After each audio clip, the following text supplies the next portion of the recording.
들과 함께 올 때에 그 사람을 부끄러워하리라. 아멘. 오늘 또 수요기도에 나오신 성도님들, 그리고 온라인으로 각자의 자리에서 예배드리시는 성도님들 위해 하나님께 주신 은혜와 평강이 충만하게 임하게 될 줄 믿습니다. 하루하루 반복되는 삶 속에서, 또 코로나로 인해 변해버린 우리의 일상 속에서 그리스도인들이 어떻게 살아가야 할지, 또 예수님은 우리가 어떻게 살아가기를 원하시는지 오늘 말씀을 통해서 그 물음에 예수님의 음성을 듣는 시간들이 되시기를 바랍니다. 저희들이 읽었던 본문 35절 말씀을 다시 한번 함께 읽어보도록 하겠습니다. 35절입니다. 누구든지 자기 목숨을 구원하고자 하면 잃을 것이요, 누구든지 나와 복음을 위하여 자기 목숨을 잃으면 구원하리라. 오늘 말씀은 예수님께서 가이사랴 빌립보에서 예수님께서 제자들에게 그렇게 물었습니다. 너희들은 나를 누구라고 생각하느냐라고 물었죠. 다른 제자들은 몰라도 베드로는 그렇게 대답했습니다. 주는 그리스도라고 그렇게 대답했습니다. 이 고백을 예수님께서 들으시면서 이제는 때가 되었다라고 생각하셨습니다. 그래서 주님의 길, 십자가의 길에 대해서 말씀하셨습니다. 하지만 베드로는 이 점을 염두에 두지 못했습니다. 그래서 예수님께서 가지고 가시고자 하시는 그 주님의 길, 십자가의 길을 만류했습니다. 예수님은 이런 베드로를 보면서 심하게 꾸지람하셨습니다. 내가 하나님의 일을 생각하지 않고 사람의 일을 생각한다라고 그렇게 말씀하셨죠. 그러면서 누구든지 나를 따라오려거든 자기를 부인하고 자기 십자가를 지고 나를 따를 것이라고 말씀하셨습니다. 그러면서 오늘 말씀을 하시는 겁니다. 오늘 말씀을 통해서 그리스도인들이, 또 예수님은 우리가 어떻게 살기를 원하시는지를 오늘 말씀을 통해서 그렇게 말씀해 주고 계시는 겁니다. 누구든지 자기 목숨을 구원하고자 하면 잃을 것이요, 누구든지 나와 복음을 위하여 자기 목숨을 잃으면 구원하리라. 주님은 이 말씀을 하고 싶으셨던 겁니다. 죽어야 다시 산다라는 겁니다. 주님 안에서 죽고 다시 살아야 한다는 것을 말씀해 주고 있습니다. 그리스도인은 주님 안에서 죽고 다시 사는 삶, 그런 존재라는 것을 그렇게 주님께서는 말씀해 주고 계신 겁니다. 예수님께서는 이 말씀을 요한복음 12장 24절에서 풀어서 이렇게 말씀하셨는데, 요한복음 12장 24절의 말씀을 저희가 앞에 스크린을 보면서 함께 읽어보도록 하겠습니다. 요한복음 12장 24절 말씀 함께 읽겠습니다. 내가 진실로 진실로 너희에게 이르노니 한 알의 밀이 땅에 떨어져 죽지 아니하면 한 알 그대로 있고 죽으면 많은 열매를 맺느니라. 한 알의 밀알이 땅에 떨어져 죽어야지만 열매를 맺을 수 있다는 겁니다. 거기서 생명을 유지해 나갈 수 있다는 것이죠. 한 알의 밀이 땅에 떨어진다는 것은 어떤 소멸도 파괴되는 것도 아닙니다. 또 그렇다고 잊혀지는 것도 아니죠. 단지 우리 눈에만 보이지 않을 뿐입니다. 그렇게 땅에 떨어져서 묻혀서 싹을 틔우고 열매를 맺고 많은 생명을 이렇게 얻어서 생명을 계속해서 이어나가게 하는 출발점이라는 것이죠. 근데 반대로 한 알의 밀알이 땅에 떨어져 죽지 않으면 어떻게 될까요? 생명을 유지해 나갈 수 없는 것입니다. 결국 예수님은 우리에게 그런 말씀을 하고 계신 겁니다.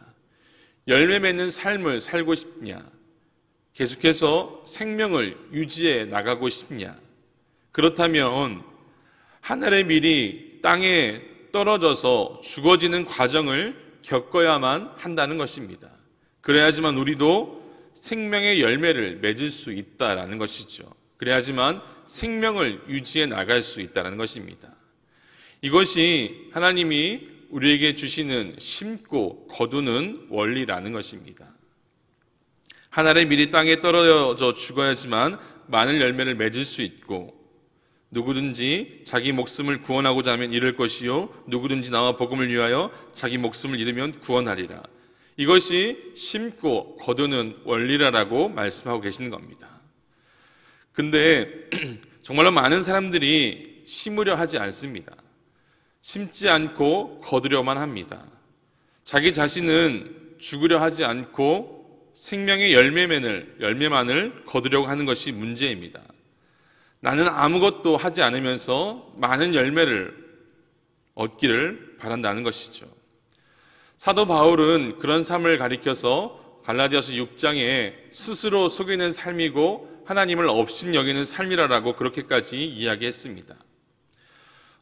지난 주일날 목사님께서 설교 말씀 시간에 대형 촛불 상에 관해서 말씀해 주셨습니다. 그래서 주중에 되도록이면 교회에 오셔서 많이 모일 수는 없으니 개별적으로 오셔서 기도하시라라고 말씀을 드렸습니다.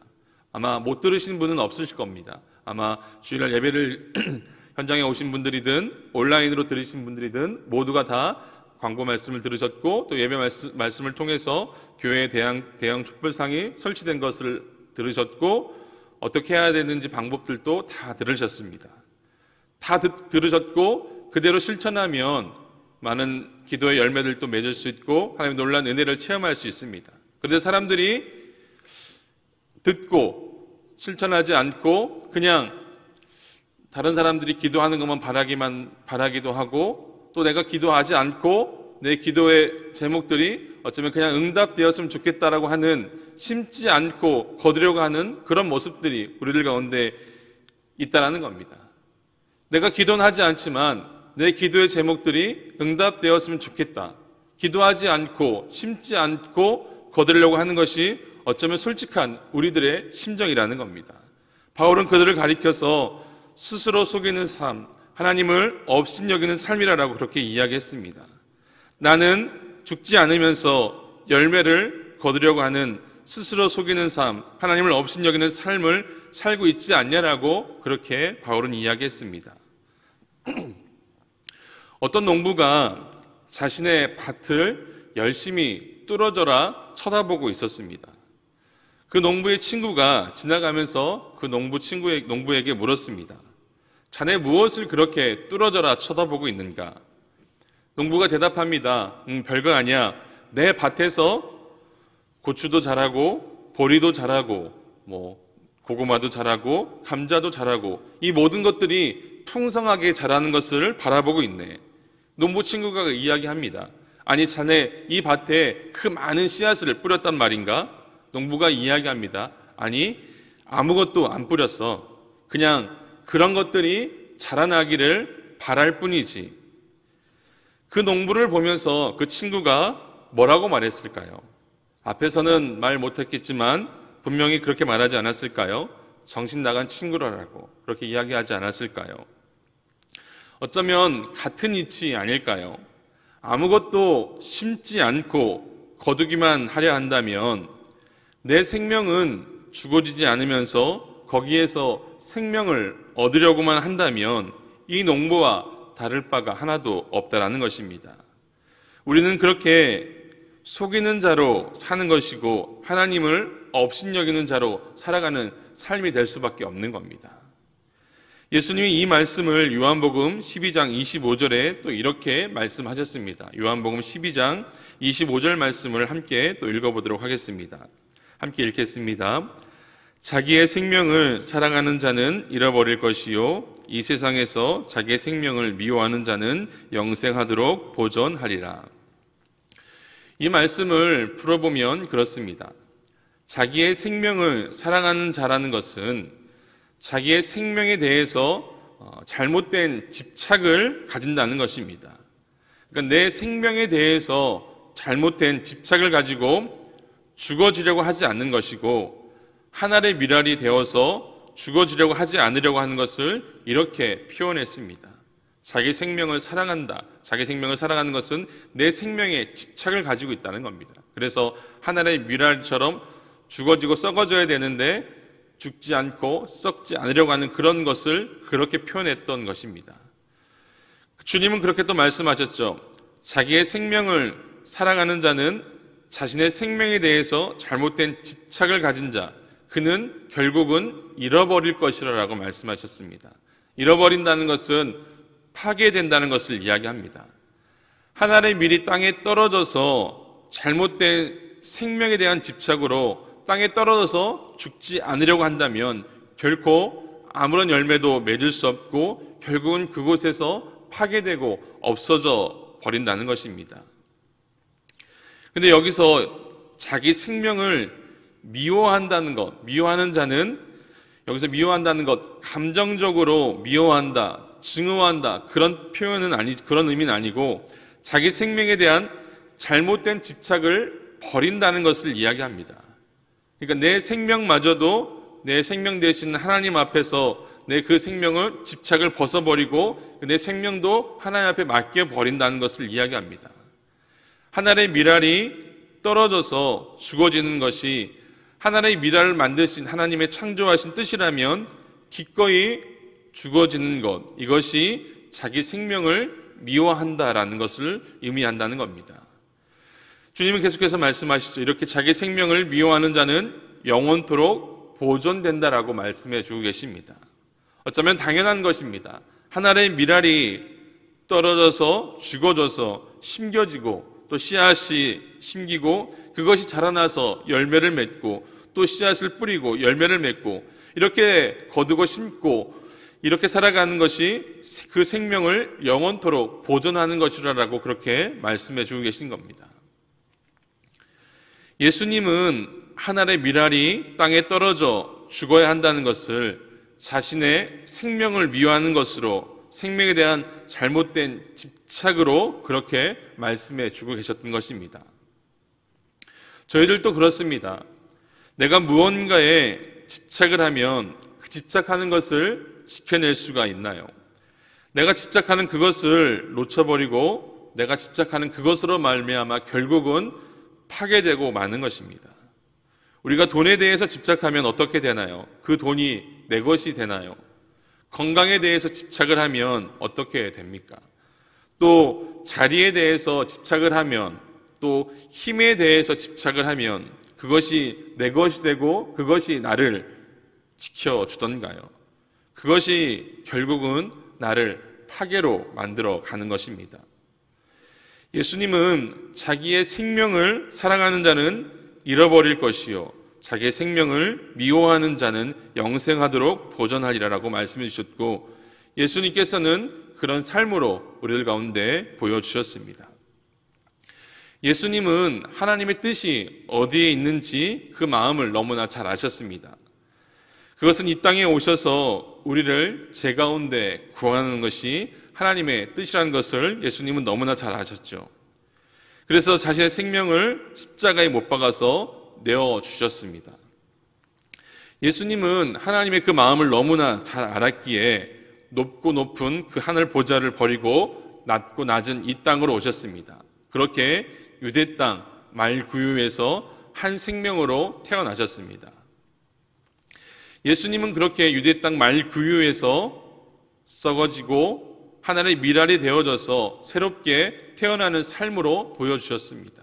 높고 높은 보좌를 버리시고 낮고 낮은 천한 땅 말구유에서 새롭게 태어나는 하늘의 미랄이 되어지는 썩어지는 새롭게 태어나는 것을 보여주셨죠. 이전까지 마국간은 오물 냄새가 나고 더러운 짐승들이 사는 그 곳이었지만 이제 그 말구유는 거룩한 영광의 빛을 비추는 곳이 되었습니다. 왜 마국간이 그렇게 바뀔 수가 있었을까요? 예수님이 하늘의 미랄이 되어져서 그곳에서 썩어지셨기 때문에 그렇습니다. 주님이 자라나셨던 갈릴리 땅은 어떤가요? 성경에서 갈릴리 땅을 가리켜서 사망과 흑암의 땅이라고 이야기했습니다.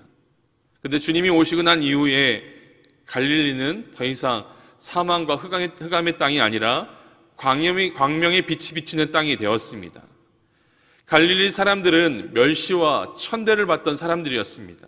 그런데 갈릴리 사람들은 이제는 은혜를 입은 사람들이 되었습니다. 어떻게 갈릴리 사람들이 그렇게 광명과 은혜의 삶을 살아갈 수 있었을까요? 그리고 갈릴리의 어부 몇 사람은 예수님의 제자가 되어서 이 땅의 역사를 새롭게 쓰는 역사의 주인공들이 되었습니다. 어떻게 그 갈릴리 사망과 흑암의 땅이 그 갈릴리에 있었던 어부 몇 사람들이 이렇게 놀라운 변화의 역사를 경험할 수 있었을까요? 그것은 예수님께서 그 갈릴리 땅에서 하늘의 미랄이 되어져서 썩어지는 죽어지는 그 삶을 살아내셨기 때문에 그 갈릴리가 그렇게 바뀌고 변화되었던 겁니다. 예수님은 자신의 생명에 대해서도 그런 집착을 버리셨습니다. 그래서 십자가에 달리셨죠. 생명을 내려놓는다, 집착하지 않는다, 그것이 말이 쉽지 그것은 정말로 힘든 일입니다. 이런 기사를 보았습니다. 100세가 넘는 할아버지가 있었습니다. 어느 기자가 그 할아버지를 취재하러 갔습니다. 그 기자가 할아버지에게 물었습니다. 할아버지, 이 100세까지 건강하게 살으셨는데 이 다음에 꿈이 있다면 꿈이 뭐세요? 라고 물었더니 그 할아버지가 뭐라고 대답하셨을까요? 할아버지 꿈은 지금까지 백성하게 건강하게 살았는데 더 살고 싶은 게 꿈이네. 10년이고 20년이고 더 살고 싶어. 어쩌면 너무 쉽게 이야기하지만 어쩌면 이것이 솔직한 고백이 아닐까요? 우리 앞에 우리 장로님, 권사님들도 연세 드신 권사님, 장로님들도 계시지만 어쩌면 이것이 저희들의 솔직한 고백이 아닐까요? 생명에 대한 집착을 내려놓는다는 것, 그것이 결코 쉬운 것은 아닙니다. 예수님도 겟세마네 동산에서 잠깐 동안 내 생명에 대한 집착을 가지고 그런 기도를 드리셨습니다. 아버지, 할 수만 있다면 이 잔을 내게서 거두어 주십시오. 근데 주님은 그 집착을 바로 내려놓고 내 뜻대로 하지 마옵시고 아버지 뜻대로 하옵소서. 그리고 그 다음날 잡혀가셔서 십자가 위에서 자신의 생명을 내어놓고 썩어지는 하나님의 미랄이 되어주셨습니다. 그리고 잠자는 자들의 첫 열매, 부활의 첫 열매가 되어주셨고 우리의 모두의 열매를 거두어 주셨습니다. 십자가는 원래 죄수들을 처형하는 처형 도구에 불과합니다. 극악무도한 죄수들을 십자가에 달아서 처형하는 처형 도구입니다. 이렇게 교회에 걸릴 수 있는 십자가가 아닙니다. 그런데 그 십자가 위라 할지라도 그 십자가에서 주님이 자신의 생명을 내어주시고 썩어지는 하나님의 미랄로 자신의 생명을 내어놓았기에 십자가는 영광스러운 것으로 다시 태어날 수 있었습니다. 예수님의 그 시작과 마지막까지 자신에 대한 생명에 대해서 잘못된 집착을 가지고 오히려 그렇게 오는 자는 파괴될 것이고 자신의 생명에 대해서 미련 없이 자신의 생명을 하나님께 맡길 때 영광의 주인공이 될 것이라고 그렇게 손수 몸으로 자신의 삶으로 그렇게 나타나 보여주셨습니다. 그리고 제자들에게 그렇게 당부하셨습니다. 오늘 본문의 말씀 38절의 말씀을 제가 다시 한번 함께 읽어보도록 하겠습니다. 38절입니다. 함께 읽겠습니다. 누구든지 이 음란하고 죄 많은 세대에서 나와 내 말을 부끄러워하면 인자도 아버지의 영광으로 거룩한 천사들과 함께 올 때에 그 사람을 부끄러워하리라. 나와 내 말을 부끄러워하지 말라는 것입니다. 나를 믿으라는 것입니다. 내 말을 믿으라는 것이고 주님이 살아내셨던 것처럼 살아나는 것입니다. 나와 복음을 위하여 죽어지는 인생을 살라라는 것이죠. 하나님의 미랄처럼 썩어지는 인생을 살라라는 것입니다.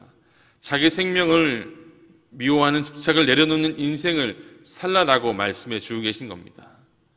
비록 그것이 내 품격과 신분에 맞지 않는 마국간 말구유라 할지라도, 천박한 땅, 흑암의 땅, 사망의 땅, 갈릴리라 할지라도, 비참한 십자가 위라 할지라도 그것이 나와 복음을 위하여 죽어지는 곳이라면, 그것이 내 생명에 대한 집착을 버리는 곳이라면, 그것이 썩어지는 미랄로 내가 살아가야 할 곳이라면 내 생명을 기꺼이 하늘 아버지께 맡기고 주님이 보여주신 것처럼 살아가라라고 말씀해 주고 계십니다.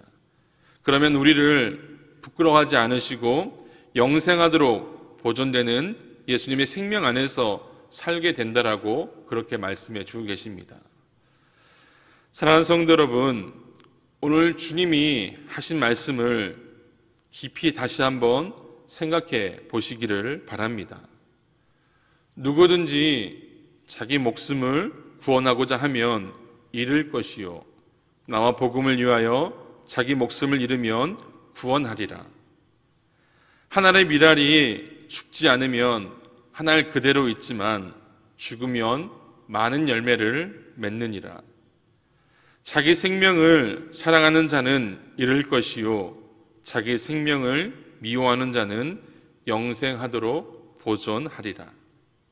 사랑하는 성도 여러분, 그리스도인들이 어떻게 살아가야 할지, 오늘 살아가는 그리스도인들이 어떻게 살아가야 할지를 주님께서는 오늘 말씀을 통하여서 다시금 말씀해 주고 계십니다.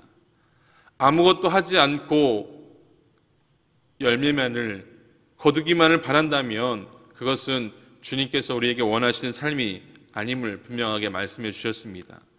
생명을, 열매를 거두고 싶다면 내가 하나님의 밀알이 되어져서 썩어지고 주님 안에서 내가 죽고 다시 거듭날 때 그 속에서 열매를 맺고 온전한 그리스도인의 모습으로 살아갈 수 있음을 그렇게 말씀해 주셨습니다. 주님의 이 말씀 속에 우리 삶 속에서 아름다운 열매를 맺고 이 말씀이 내 삶을 이끌어가는 우리 성도의 삶이 되시기를 바랍니다.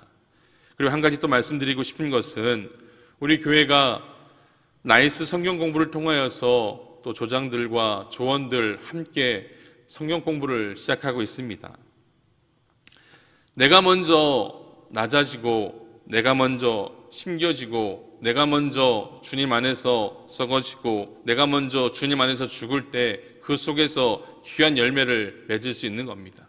내가 먼저 다가가고 내가 먼저 낮아지고 내가 먼저 섬기고 내가 먼저 그들을 위해서 헌신할 때 그 성경 공부가 온전한 주님이 바라시는 뜻으로 나아갈 수 있음을 기억하시길 바랍니다. 그리스도인들이 또 그 나의 성경 공부 안에서 또 조원들이 어떻게 살아갈지를 주님께서 저희 가운데 말씀해 주셨습니다. 주님의 음성을 듣고 그 말씀 그대로 살아가며 내가 심어야 될 것이 무엇이고 내가 주님 이름으로 썩어지고 죽어야 할 것이 어디인지 생각하면서 내 생명이 주님의 것이오니 주님 내 생명 주님 뜻대로 사용하여 주시옵소서 그렇게 고백하고 주님 앞에 드리며 그렇게 살아가는 저와 성도님들 온전한 그리스도의 삶이 다 되실 줄 믿습니다. 이 시간 저희들 말씀을 생각하시면서 함께 찬양하면서 나아가도록 하겠습니다. 주님께서 그렇게 말씀해 주셨습니다. 누구든지 자기 목숨을 구원하고자 하면 잃을 것이요 나와 복음을 위하여 자기 목숨을 잃으면 구원하리라. 한 알의 밀알이 죽지 않으면 한 알 그대로 있지만 죽으면 많은 열매를 맺느니라. 자기 생명을 사랑하는 자는 잃을 것이요 자기 생명을 미워하는 자는 영생하도록 보존해 주신다라고 말씀해 주셨습니다. 오늘 말씀 기억하셔서 찬양 부르시면서 그리스도인으로서 어떻게 살아가야 할지를 다시금 결단하면서 찬양으로 주님 앞에 영광 올려드리도록 하겠습니다. 주옵소서. 그런 놀라운 은혜를 세우신 놀라운 은혜가 날 수 있도록 나 인도하여 주실 줄 믿습니다. 아버지 하나님께 인도하여 주실 줄 믿습니다. 아버지 함께해 주시옵시고 인도하여 주시옵소서. 함께 모든 열방 주볼 때까지 한번 함께 찬양하도록 하겠습니다.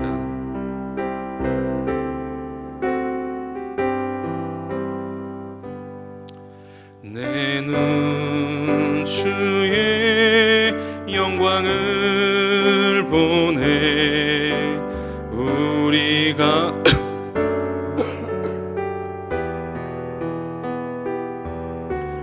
그 빛난 영광 온 하늘 덮고 그 찬송 온 땅 가득해 내 눈 주의 영광을 보네 찬송 가운데 계신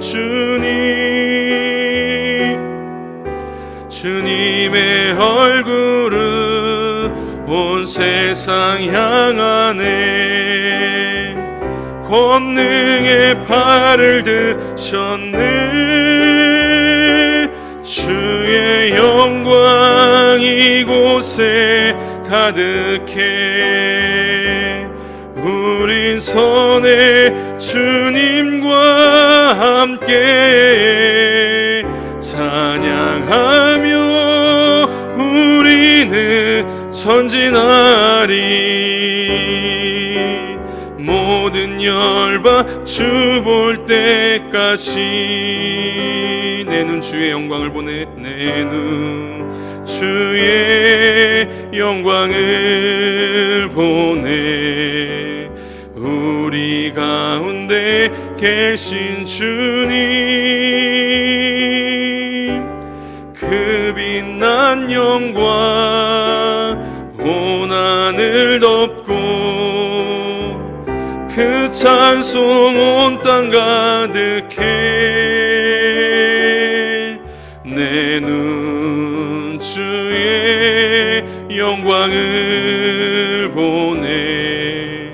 찬송 가운데 서신 주님, 주님의 얼굴을 온 세상 향하네. 권능의 팔을 드셨네. 주의 영광 이곳에 가득해. 우리 손에 주님과 함께 찬양하며 우리는 전진하리. 모든 열방 주 볼 때까지. 사랑과 은혜가 충만하신 아버지, 감사합니다. 코로나 삶 속에서 또 매일매일 반복되는 삶 속에서 또 바뀌어진 일상의 삶 속에서 그리스도인들이 어떻게 살아가야 할지, 또 주님께서 우리가 어떻게 살아가야 할지를 다시금 말씀하여 주시니 감사합니다. 주님께서 이 땅에 오셔서 태어나신 말구유가, 또 갈릴리 땅이, 그 십자가가 거룩한 영광의 빛으로 은혜의 땅으로 또 모든 삶을 구원하는 구원의 자리로 바뀌어진 것처럼 주님께서 하나의 미랄이 되어져서 썩어지고 죽어지셨기에 그런 놀라운 은혜와 변화의 역사들이 일어나는 줄 믿습니다. 주님께서 그렇게 살아가셨던 것처럼 저희들 먼저 하나의 미랄이 되어져서 죽어지며 썩어지는 삶으로 살아가는 저를 삶이 되게 하여 주옵시고, 내 생명을 사랑하는 자가 아니라 내 생명을 미워하는 자 되게 하여 주시옵시고, 내 목숨을 구원하는 자가 아니라 나와 복음을 위하여 내 목숨을 내어놓을 수 있는 그런 삶으로 살아갈 수 있는 저의 삶이 될 수 있도록, 또 그리스도의 삶이 될 수 있도록 주님께서 인도하여 주시옵소서. 저희들 그런 삶을 통하여서 교회가 변화되어지며 이 나라가 변화되어지고 하나님 나라가 더욱더 확장되어지는 놀라운 은혜가 임할 수 있도록 인도하여 주시옵소서. 내가 먼저 신겨지고 내가 먼저 주님의 이름으로 썩어지고 죽어지는 그런 삶으로 살아갈 수 있는 저의 삶이 될 수 있도록 인도하여 주시옵소서. 저희들 특별히 기도하기는 우리 교회가 나의 성경 공부를 진행하고 있습니다. 하나님, 그 성경 공부를 통하여서 귀한 교제와 또 하나님의 은혜를 나누는 시간 되게 하여 주옵시고, 또 주중에 진행되어지는 대형 초대상을 통하여서 기도를 심고 기도를 심으로 말미암아 응답되어지고 열매 맺게 되어지는 놀라운 은혜를 경험하는 우리 성도님들 될 수 있도록 주님께서 인도하여 주시옵소서. 그래서 우리 교회가 더욱더 하나님의 말씀으로 채워지고 날마다 부흥케 되어진 놀라운 은혜가 임할 수 있도록 인도하여 주시옵소서. 감사드리고